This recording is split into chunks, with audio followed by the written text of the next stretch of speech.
लेकिन जनता तो आज देख रही कि वोट चोर चंदा चोर कौन है। हमको तो नहीं बराबरी करना भारतीय जनता पार्टी की स्टोरी में। हमारी सरकार जनता की वजह से बनी है, जनता की पसंद है। आज आप जनता के लिए काम कर रही होती है, वो चोरी से बनी है, इसके लिए काम 148 योजनाएं हमारी चल रही हैं, जमीन पे दिख रही हैं। कोई भी घर आप घूम डालिए यहाँ इसी मोहल्ले में, हम तो बड़े सम्मान के साथ और गर्व के साथ करते हैं। किसी भी घर में घूम आइए, आपको कोई भी घर ऐसा छूता नहीं मिलेगा जिसको सरकारी योजनाओं का लाभ न मिल रहा हो। सरकारी योजनाओं का लाभ जो है कोई आप एहसान कर रहे हैं क्या? देखिए जो जनता टैक्स देती है तो सरकारी योजना नहीं लेगी क्या? आप कह रहे हैं हाईवे बन गया, हाईवे बन गया, हाईवे का टैक्स कौन दे रहा है? 80 लाख करोड़ का केबल जो है हिंदुस्तान के ऊपर कर्जा था वर्ल्ड बैंक का, आज 1,67,000 करोड़ का विकास नहीं दिख रहा।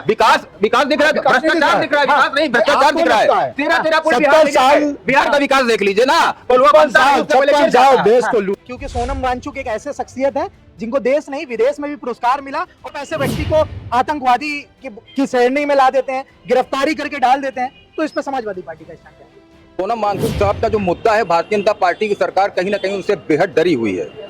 और जिस तरह से उनके ऊपर एनएसए लगाने का काम किया है, ये केवल सोनम वांगचुक के ऊपर नहीं बल्कि पूरे लद्दाख को शर्मसार करने का एक प्रयास किया गया भारतीय जनता पार्टी के द्वारा। भारतीय जनता पार्टी ने वहां पर वादा किया था कि हम आपको अलग स्टेट बनाएंगे और आपको स्टेट हुड देंगे और 6 शेड्यूल में शामिल करेंगे। तो जब चुनाव का समय नजदीक आया तो सोनम वांगचुक ने उनको उनका वादा याद दिलाया। उनकी तारीफ करते हैं तो वो ठीक रहते हैं, और जब वो अपना हक मांगते हैं तो उनके ऊपर एनएसए यानी कि पर था। जब ये घटना घटी, एक भी उनका कोई वीडियो, कोई ऑडियो या कोई भी ऐसा आह्वान भारतीय जनता पार्टी सरकार दिखा दे कि उन्होंने भीड़ को उकसाया हो, बरगलाया हो, और उसके बाद आप समझ लीजिए कि जो इनपुट थी। लेकिन जिस तरह से वहां पे तोड़ी गई, आग जनी हुई, जंजी जिसे कहा जाता है, युवा रोड पर आए, भाजपा के कार्यालय फूंक दिया जाता है, तो ये भी तो नहीं सही ना। निश्चित रूप से हिंसा का जो रास्ता है वो सही रास्ता नहीं होता है। लोकतंत्र में सबको एक संवैधानिक जो है उसको राइट मिला हुआ है कि आप अपनी डिमांड करिए, अपनी मांग रखिए शांतिपूर्ण तरीके से। लेकिन आप ये बताइए कि जब तक जनता शांतिपूर्ण तरीके से, उन्होंने कितनी बार धरने दी, उनकी बात नहीं सुनी। कोई दिल्ली गए, उन्हें दिल्ली जाने से रोक दिया गया, गिरफ्तार कर लिया गया, और जब वहां की जनता में रोष आ गया तो आपके पास ना वाटर कैनन था, ना आपके पास पैलेट गन थी, ना आपके पास रबर बुलेट थी। आपने सीधा 4 लोगों को निर्दोष वहां पर गोली मारने का काम किया। लद्दाख के लोगों के हत्यारी है भारतीय जनता पार्टी की सरकार। आज उनको एनएसए लगाकर कहती है कि देशद्रोही है। देशद्रोही तो भारतीय जनता पार्टी के वो लोग हैं जो सरकार को, सत्ता को बचाने के लिए झूठ बोल रहा है आज पूरे। और सोनम वांगचुक साहब ने एक बहुत बड़ा बयान दिया था कि जिस तरह से भारतीय जनता पार्टी के लोग यहाँ पर काम कर रहे हैं, जो सरकार चला रहे हैं, आज वो लोग जो कभी चीन से और पाकिस्तान से लड़ाई होती तो लद्दाख के लोग साथ देते थे, वो लोग चाइना की आर्मी में भर्ती होने का काम कर रहे हैं। ये कितना बड़ा हमारे लिए, देश के लिए जो है एक मतलब निम्न स्तर की बात है कि हमारे देश के जो सेना में शामिल होते थे गोरखा के लोग, वो चाइना की तरफ अगर जा रहे हैं तो हमारे लिए अपमान की बात है, शर्म से डूब जाने की बात। क्या भारतीय जनता पार्टी इस चीज का इंतजार कर रही थी कि ये उग्र हो जाए या दूसरा मणिपुर बना दिया जाए इसे, तब इस पर हम कार्रवाई करेंगे? इसका मतलब ये नहीं कि आप युवा हैं या वहाँ के लोग अगर दिग्भ्रमित हैं, किसी तरह से उनको दिग्भ्रमित किया जा रहा है, तो आपकी एक जिम्मेदारी बनती है कि आप एक मैसेज देके कि भैया अभी आप रुक जाइए, सरकार से वार्ता हो जाने दीजिए, आगे जो डिसीजन होगा उस हिसाब से हम लोग कदम। इसका मतलब ये थोड़ी कि आप हिंसा का रास्ता अपना लें, युवाओं को आप हिंसा के रास्ते पे जाने दें, आगजनी कर लें, वहाँ जिस तरह के आम लोग हैं उनको परेशानी पहुंचे, तो ये रास्ता बिल्कुल जायज नहीं।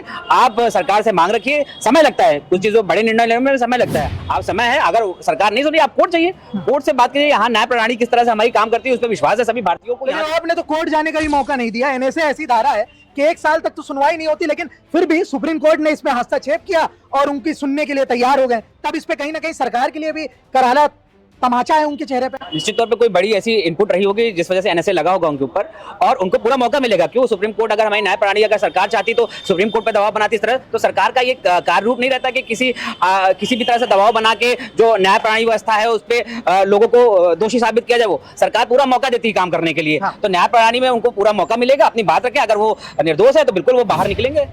आपकी जानकारी के लिए बता दें, जिस तरह से लद्दाख में आग जनी हुई, इसके पीछे कोई एक दिन का कारण नहीं था। 20 से धरने चल रहे थे, बराबर मांगे उठ रही थी, और सरकार ने वादा भी किया चुनाव से पहले। उसी चुनाव को याद दिलाने के लिए सोनम वांगचुक ने इस मुद्दा उठाया। अब सवाल एक ये आ रहा है कि क्या भाजपा एनएसए धारा को एक आम धारा की तरह इस्तेमाल कर रही है? इससे पहले सीए हो या एनआरसी हो, उस तरह में जिन लोग ने भी प्रोटेस्ट किया उसमें भी सरकार ने एनएसए धारा लगाकर गिरफ्तारी की, कुछ लोग जेल भी गए। तो इस पे कांग्रेस क्या कह रही है? देखिए, सरकार ने इसे अपने खिलाफ हो रहे विरोध प्रदर्शन, अपने खिलाफ हो रहे बातों के लिए इस्तेमाल किया। आज स्थिति है कि सरकार के पक्ष में अगर कोई खड़ा है, चाहे वो अपराधी हो, षड्यंत्रकारी हो, चाहे आतंकवादी क्यों ना हो, सरकार उसके खिलाफ कार्रवाई करने में हिचकिचाती है। लेकिन अगर कोई देश के मुद्दे को लेकर, जनता के मुद्दे को लेकर अगर वो आगे आता है तो सरकार उसे एनएसए लगाकर, तमाम ऐसी धारा लगाकर कहीं ना कहीं उसको आतंकवादी घोषित करने का काम करती है और उनसे दबाने का पूरा प्रयास करती है। लेकिन जो देश प्रेमी है और जो लोगों के लिए लड़ रहे हैं वो इस एनएसए की धारा से डरते नहीं। चाहे आपका सीए का मुद्दा रहा हो, सोनम वांगचुक जी का मुद्दा रहा, कोई मुद्दा, जो लड़ने वाले लोग लड़ते हैं। लेकिन भाजपा कायर है, कायरता का परिचय वो देगी। लगातार धरने पे चल रहा है, सरकार सुनने का काम नहीं कर रही है और इसके पीछे बहुत बड़ा षड्यंत्र है, क्योंकि सरकार का जो हमारा मामला है सब, उनके एक परम मित्र है अडानी जी। अडानी जी को वहां पर लगाना है सोलर प्लांट, और सोलर प्लांट लगाने के लिए सारा खेल रचा गया, लद्दाख को अलग किया गया। लेकिन जब लद्दाख के लोगों को पता चला कि तो अगर यहाँ पे इस तरह के प्रोजेक्ट लगेंगे तो लद्दाख का जो नेचुरल फिनोमेना है आज, वो डेमोग्राफी भी चेंज होगी और वहाँ की जो संसाधन है वो भी खराब होंगे। तो सरकार ने इस बात को समझ लिया कि सोनम वांगचुक की मांगों पे अगर हम 6 शेड्यूल दे देंगे तो हमारे पास कानून बनाने का अधिकार नहीं रहेंगे, फिर वो क्षेत्रीय हो जाएंगे। इसलिए सरकार डर रही है, वो अधिकार वहां के लोगों को नहीं दे रही। वो चाहती है कि लद्दाख के लोगों को हम गुलाम बना के रखें अडानी के लिए, और लद्दाख के लोग जो है अडानी का गुलाम बनना नहीं। देखिए